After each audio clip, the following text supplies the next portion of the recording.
Transamorous Network. Hi, and welcome to the Transamorous Network. I'm Remy Ilmatar Hayden, and I have an amazing guest with us today. This is Anita Noelle Green. Welcome. Hello, thank you for having me. My pleasure. Thank you for joining us today. Joining me. Perry's now behind the camera, y'all, so he's still here. Don't worry. But you get my beautiful face. So, please, Anita, tell me a little bit about yourself. Where are you from? How do you identify? All right, so I'm originally from Montana, and I identify as a transgender woman. My pronouns are she, her, hers, and I have a lot to tell you. I want to hear it. There's so much I could tell you. Well, how long have you been in Portland? So we are still currently in Portland, Oregon, and you said you're from Montana. How long have you been in Portland? I moved here in September. Oh, so you're a newbie. Yes, Well, I am. welcome. How are you enjoying it so far? Oh, God. Do you love it? Yes. It's so great here. I'm sure in I comparison was in Montana for way too long. I can imagine. But I actually, there are a lot of things that I did in Montana that I'm very proud of. Yeah, actually. such as? So, for one thing, I was the first openly transgender person to run for public office in the city of Missoula. I ran for city council, and that was a very fun experience. Very difficult. Were you appointed to the position? No, I was not. There were 4 people that were running in that race, and I ended up coming in 3rd. And I was actually very proud of myself. Good for you. I was 24 when I ran for public office. Oh, wow. And that's so young. It was. Yeah, I was. I was. I look back on it, and I'm surprised that I did it. But I did, and I'm so proud of myself, and that was a win for me. Even if I didn't end up taking win. the seat. Right, yeah, absolutely. To me, it was a win. Good for you. Absolutely. And then the year after that, I actually was elected as Montana's first openly transgender national delegate to a nominating convention. Oh, wow. Congratulations. Yes. That's amazing. And then after that, I like to do a big project every year. I was the first openly transgender person to compete for the title of Miss Montana USA. Miss Montana. Miss Montana USA. Miss Montana USA. Excuse me. Yes. That's amazing. So did you go through the whole pageant and all that? It was such a wonderful big hair experience. and gowns kind of experience? Yes. You need to get Instagram. You need to check that out. I know. So what exactly is the Miss Montana USA pageant? All right. So the reason I corrected you when you said Miss Montana is because there's actually a difference. So Miss Montana and Miss Montana USA are actually completely different. Oh, wow. Yes. So Miss Montana is affiliated with the Miss America program. Okay. And, oh goodness, there's so much to say. So for one thing, in Miss America, they actually have a talent portion, whereas Miss USA does not. And if you win the title of Miss America, that's as far as you go. That's, you win a state title, you go to compete for the title of Miss America, you stop there. Miss USA is a for-profit organization, whereas Miss America is nonprofit. Okay. It can also really jumpstart your career. Actually, Halle Berry competed for the title of Miss USA, and she actually ended up getting first runner-up. The CEO of IT Cosmetics was actually a state title holder from Washington. She was Miss Washington USA. Oh, wow. Okay. So it has a lot of pull to it. It's the big one. It's the big pageant. It's affiliated with the Miss Universe organization. I was just going to ask, does that lead into the Miss Universe type? It does. Okay. It does. All right. There have only been 4 transgender women to ever compete in that pageant organization. I was the 3rd, and first from Montana, 2nd in the nation. That's amazing. Congratulations on that accomplishment. And then, of course, Angela Ponce ended up being the first transgender woman to compete for the title of Miss Universe. That's right. Yes. All right, we're all over the place doing big things, my sisters and things. All right, that's amazing. Yeah. So tell me a little bit about what kind of work you do and maybe what you were doing in Montana and what you're doing now that you're in Portland. So when I was working in Montana, I was actually working as a caregiver for adults with disabilities. And then I moved here and I started, well, actually when I was still even in Montana, I started actually streaming video games. And I'm on Twitch. And so I started doing that kind of more of as a hobby. And then when I moved here to Portland, I ended up working as a caregiver for the elderly. And I ended up quitting that job. I ended up saving up some money just in case It's hard this didn't work out. And I decided to go all in and become a full-time streamer. That's all right. I don't think I've met one of those before. I am a full-time Twitch streamer. Yes. All right. Well, that's awesome. I don't have the patience for video games. But... well, actually, I do not just do video games when I stream. I actually have a weekly cooking show, and I also have a little bit of an art show. I paint miniature figurines. Oh, okay. And I do a bunch of stuff. It's not just video games that I do.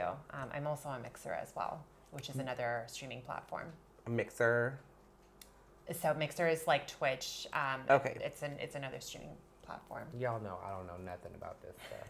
But thank you. Yes.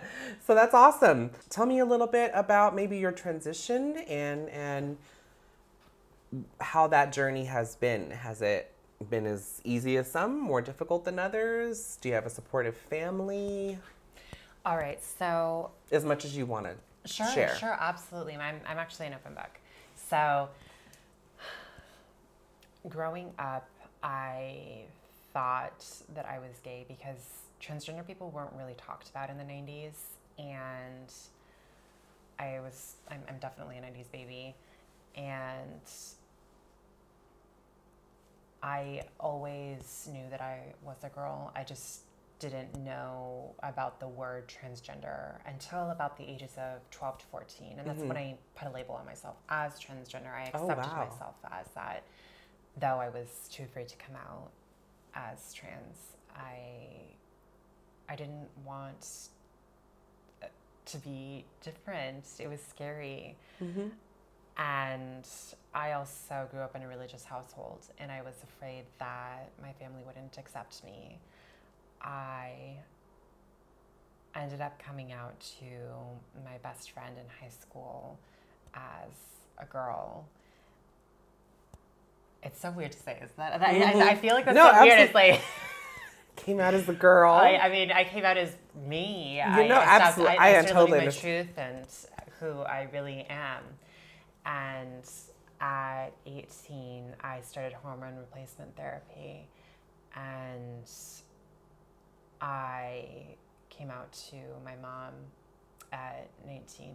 I was on hormones for a few months, and then I ended up coming out to my mom, and it was hard for her, but she accepted me, and she's actually now my biggest supporter. That's awesome. It was hard for her. I know it was, and my dad actually didn't have a problem with that either, but we don't talk anymore. Okay. My sister still struggles with it. She's older than me, and I have a younger brother, and he accepts me. Well, that's amazing. A supportive family, even partial family, can make such a difference. For those that are listening, it makes such a difference to the life of a transgendered person when they have the acceptance of the people that they've always known, their families and their close friends. It makes such a difference. We've heard in our interviews over and over again just the differences of supportive families and not supportive families, and how the journey and transition for that individual can be so much more, just be so much more in so many different ways, depending on what their situation and family life has always been. Right. I honestly, I would be really struggling right now if it wasn't for the support of my mom. So I'm very thankful for her. I was prepared to cut ties with all my family because I thought that's what it was going to have to come down to when I came out. Because when I first came out, transgender people were barely talked about. But I did know that I was trans, and she surprised me a lot. She really did. That's beautiful. So maybe you could tell me and some of our guests here just how in what ways was your mother supportive to you? Well, my mom has been incredibly financially supportive to me, and she's really supported my transition. For a long time, I tried to kind of deny that I looked a certain way. Like I know that I know that it's problematic to sometimes obsess over passing, though I think that a lot of transgender women do. And Yeah, that was something absolutely. that was very important to me. And To pass. Mm-hmm. And now I think I'm at a place where I accept where I am, and I feel as though I don't pass. But I actually did undergo mandible contouring, which cost me about $10,000. And so I wouldn't have been able to afford that on my own. Yeah. My mom really helped me with that. And she helped me pay for therapy, and she's helped me pay for hormones when I was in school. I feel very blessed to have my mom in my life. We don't always get along. I mean, Family. you know, Family. We all have our moments. But at the end of the day, she's always there for me. So an emotional support system as well as some financial assistance through your some financial assistance to progress your transition as you felt you needed it. Yes. That's beautiful. That's really awesome. And it's awesome that she was able to help in that way. So maybe you could tell me a little bit more of your time and experience and some of the stories you were holding while in Montana, and maybe how that brought you to Portland and why you moved to Portland.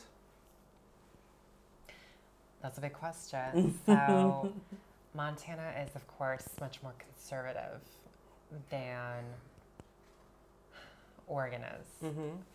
Well, at least Portland. Portland is pretty progressive.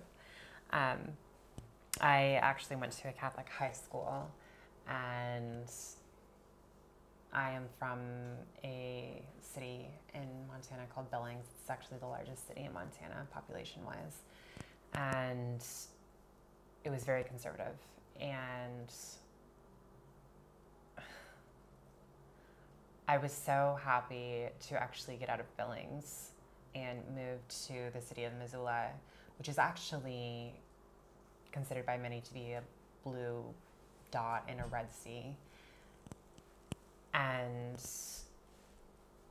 I felt much more comfortable there, and that's why I kind of decided to start going farther with my transition when I lived there, because I thought that it would be much more accepting.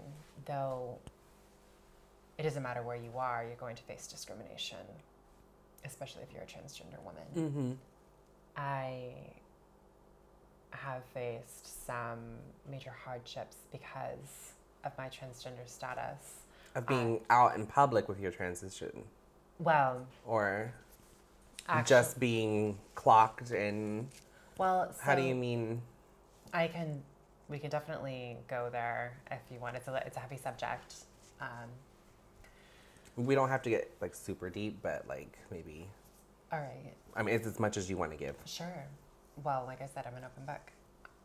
I was sexually assaulted when I lived in Missoula, Montana, by someone who did not know that I was transgender. And it was something that still affects me to this day, I would say.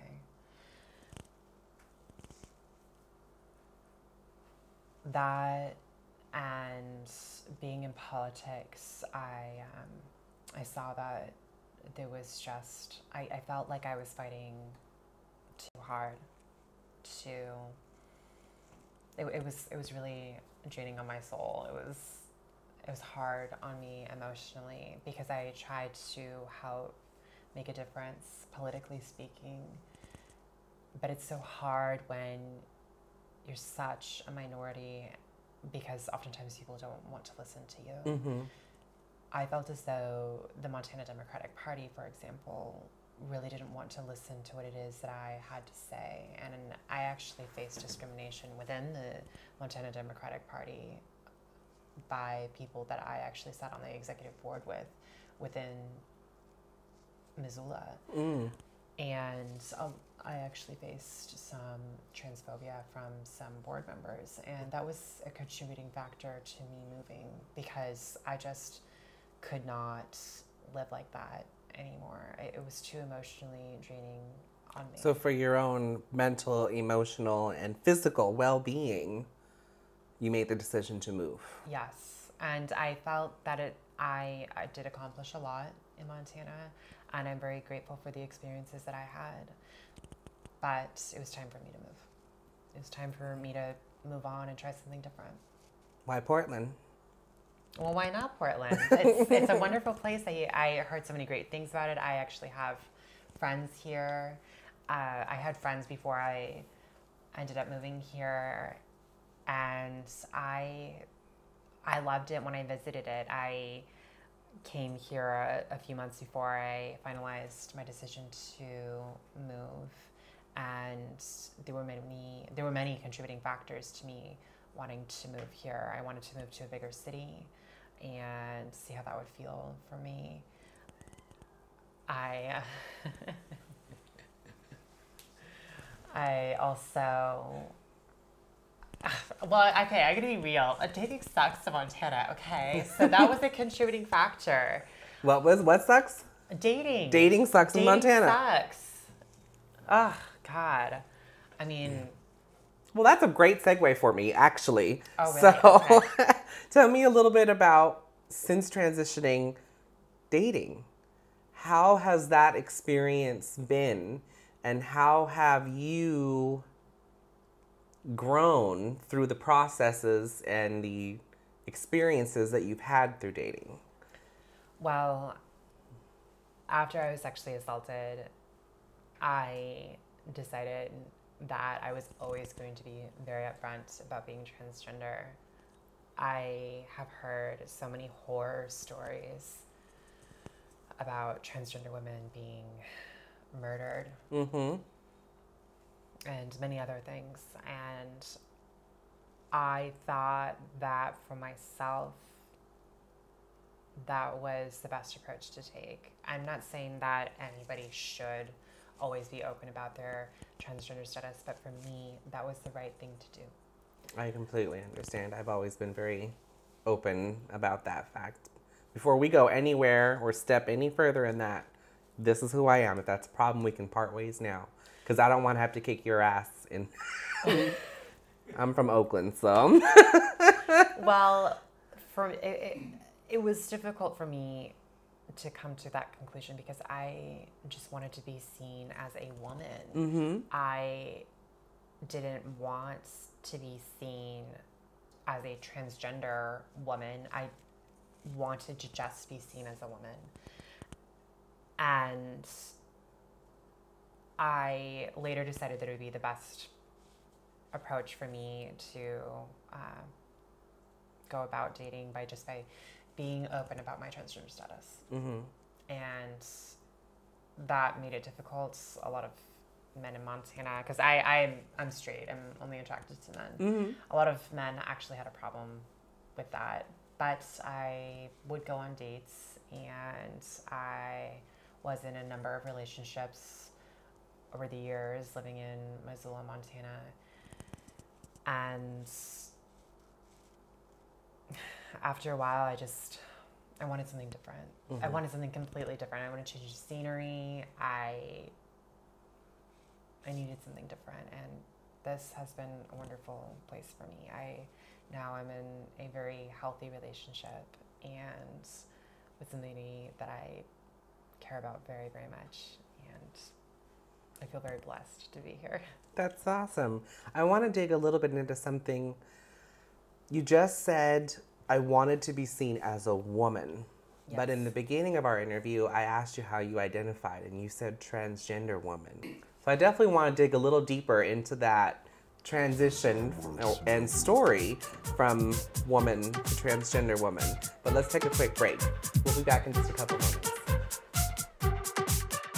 The Transamorous Network.